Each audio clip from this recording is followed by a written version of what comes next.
Okay. Screen share.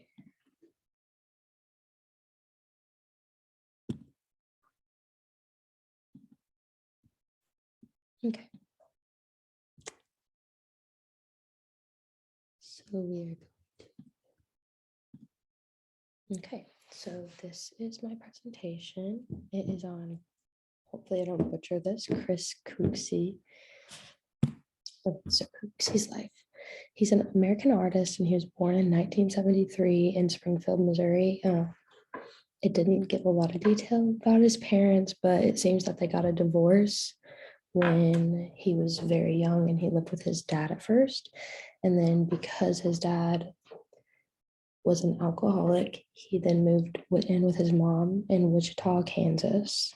It said he was very young, but didn't give an exact age. His mother worked a lot of the time because he had two siblings that were quite a bit older than him. Didn't say their exact ages, but quite a bit older than him. And it said he spent a lot of time with his grandmother. He then attended elementary school, high school, all that, and was pushed to earn a bachelor and master's degree in painting. This was at Fort Hays State University. He then later got into sculpture after finding himself, quote unquote, what he said. His father then passed and gave him a whole new concept to put into his artwork. And he is also married to Grin Kuksi. Didn't give a date, couldn't find that. I could just find that he's married. So cool. His fascination with art is actually pretty interesting. So at first, because his mom worked all the time, he was with his grandmother quite a bit. And it said that she would show him like drawings and help him like with drawings. And it said that this was to help his mind like be creative and not just like by himself all the time. And then also his mother suffered from social phobia, so therefore like they didn't really ever go out. They were always at home. And so this caused him to kind of have to be creative after he's learned from his grandmother. And then also in high school, his art teacher was the one who pushed him and convinced him to get a bachelor and master's in painting. So yeah, it's pretty cool.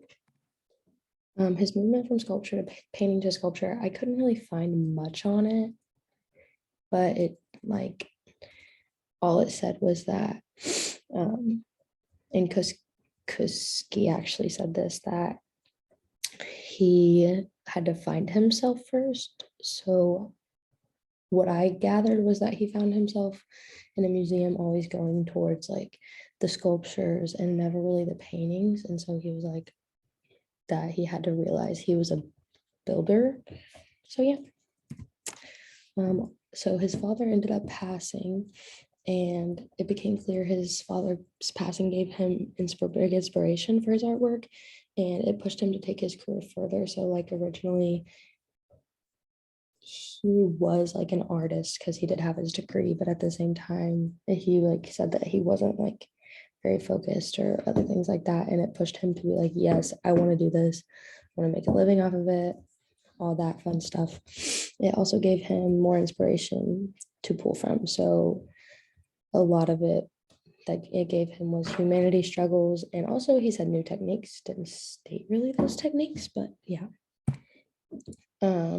So these are his sculptures. A lot of them are focused around gods and goddesses. And after he was interviewed, he just said he liked it.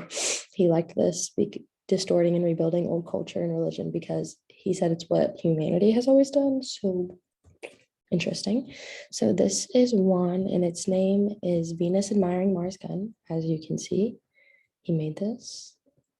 It's pretty interesting how he made it. And this is the victory of Tiberinus. So again, Greek goddesses and gods. Okay, so sculptures relating to a combination of ideas. A lot of his sculptures that I saw were like a combination of things. And so like on this one, you can obviously see it's a church, but it's also on like one of the like battleships we would use in war. So this was like combining the aspect of religion and war and how they're kind of like two polar opposites. So I thought that was pretty cool. And then humanity and history. And I remember seeing this one, and it said something about how he was saying if we don't learn from our history of humanity and we just like keep going down the same rabbit hole, that it's going to end terribly, and that we really always need to look to history. So I think you can kind of see that in like the head and the face, and then like it's a lot of different things here. So like there's a tower, army people. To me, this almost looks like a rocket ship, but I think it's supposed to be like a battleship and stuff. So I thought that was cool. So this relates to humanity and history. Humanity sculptures in general. I think this is kind of came like after his dad's death, like where he started like getting into like the deeper idea of humanity. So here's some skulls. What I take from this, I never actually could find the meaning, but what I take from this is like the skulls represent death, and then like there's more like skulls up here, and then like there's little tracks and everything, kind of just like saying we are putting ourselves in a position to like cause ourselves our own death even when we're alive, because there are still like living people and stuff. And then this one I found really interesting. It said that like he finds overpopulation as like a big issue and all that kind of stuff. And I mean, you can kind of see it almost looks like a old car slash train, and then there's like army people. I don't know what this big elephant represents, but I thought that was still a pretty cool sculpture that he made. So this is reimagining toys. So a lot of his artwork is kind of like, not, I wouldn't say abstract, but very like distorted almost. And like, I never personally could see these as toys, but when I was reading, it said that he had told this person that he likes to take like an image of toys and like reimagine it and put it into his work. So I mean, like I could see this being like this animal being like a toy or something you would play with, and then like adding in all the things he normally adds in, like little people, looks like warriors, and then other little animals. And then it was like he almost made this a ship, and then there's like people coming out of it. So I also could see it being like, we use this like because the people are coming out of it. Toy. And then also this one, I don't really know. I could see this one also being a toy because of like the animal and the person riding on it being like, we're using this toy all the time. I don't know. But that is what I read. And I found that very interesting that he looks at a toy, reimagines it, and makes it into a sculpture.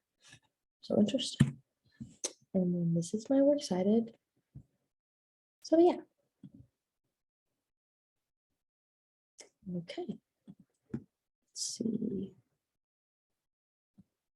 How do I do this? Stop share. Okay. And that's all.